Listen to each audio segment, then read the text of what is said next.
Alright, today we will be discussing the main causes of the Civil War.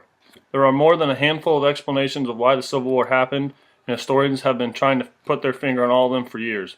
Today I will be covering 5 of these causes through this PowerPoint. Alright, the five causes that I mentioned earlier are as follows. The economic and social differences between the North and South, states versus federal rights, slavery versus non-slavery ideology, the growth of the abolition movement, and the last cause would be the election of Abraham Lincoln in 1860.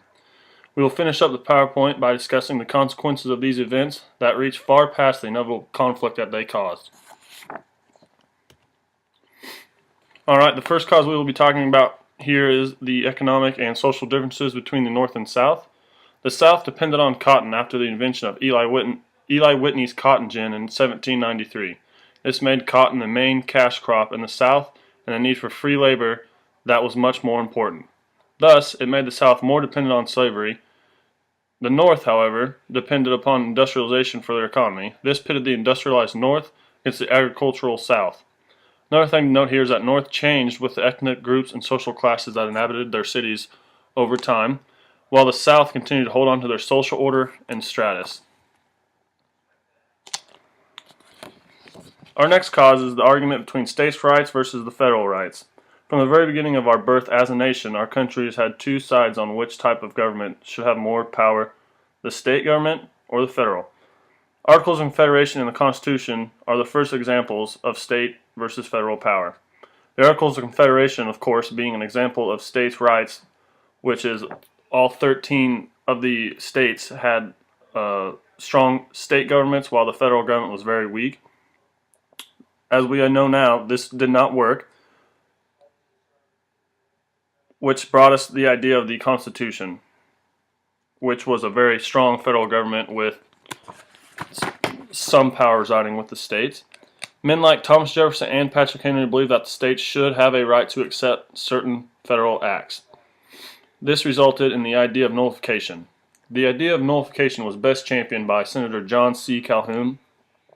He believed that if the states' rights were imputed upon, then they should move to secession. This is definitely the start of a secession movement among the southern states from the Union. However, this is not the first time that secession has been brought up. Moving along, we are now at the slavery versus non-slavery ideology. This is where we start seeing the volatile side of things before the Civil War. The South were fighting for their way of life, and the North were trying to break up over centuries worth of human bondage in the southern region of the United States. If the U.S. never would have went west and kept acquiring land, then who knows if the slavery question ever would have came up when it did. The issue with gaining new land and territories was whether the land would be open to slavery or not. There are countless instances where there were treaties made to suppress the bitter rivalry between the North and South. The first attempt for this was the Missouri Compromise of 1820. This forbade slavery north of the 36° 30 latitude line. The next major attempt was the Compromise of 1850, illustrated by Henry Clay. This was an attempt to keep the number of slave states and free states equal, and it also provided the South with the Fugitive Slave Act, which made it illegal for Northerners to harbor escaped slaves. They had to return the slaves back to the South. Another cause of the Civil War is the rapid growth of abolitionism. It is no secret that people in the North were disgusted by the practice of slavery. There was nothing they could do to end the cruel practice of bondage.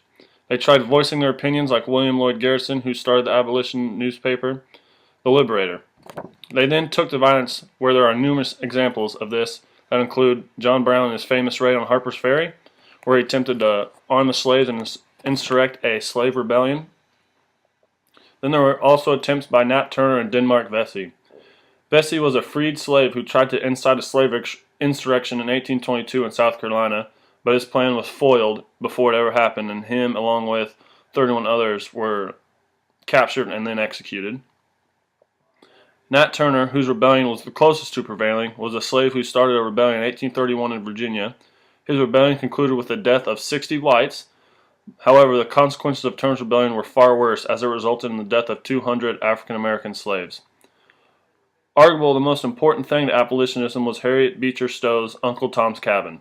This was an anti-slavery novel that fueled the fire for the Civil War.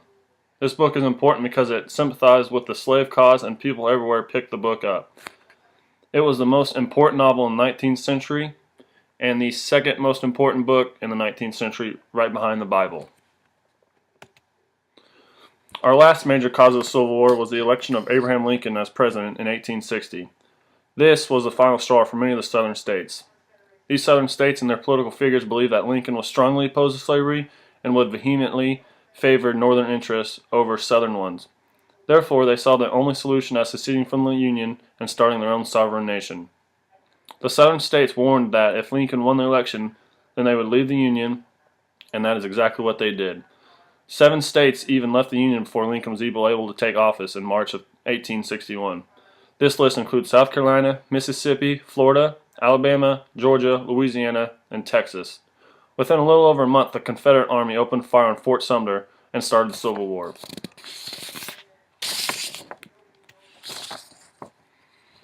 Now, the consequences of the events were the Civil War, which were 4 of the bloodiest and turmoil-filled years in American history. Families were destroyed, sons and fathers were taken away from their mothers and wives, and were never heard from again. Friends fought against one another as the Union divided over these important issues. We will talk more in depth about these later on, but other consequences include the assassination of Abraham Lincoln, the freeing of slaves with the Emancipation Proclamation. However, even though the slaves would be free, they were in for over 100 years worth of racism that can still be found in some parts of the countries today. It is no question that the events leading up to the Civil War were the most controversial and volatile moments in American history. It is no doubt that there could be more events not covered today on what led up to the Civil War. Nonetheless, each of these events were very important and a very good insight as to why the Civil War happened.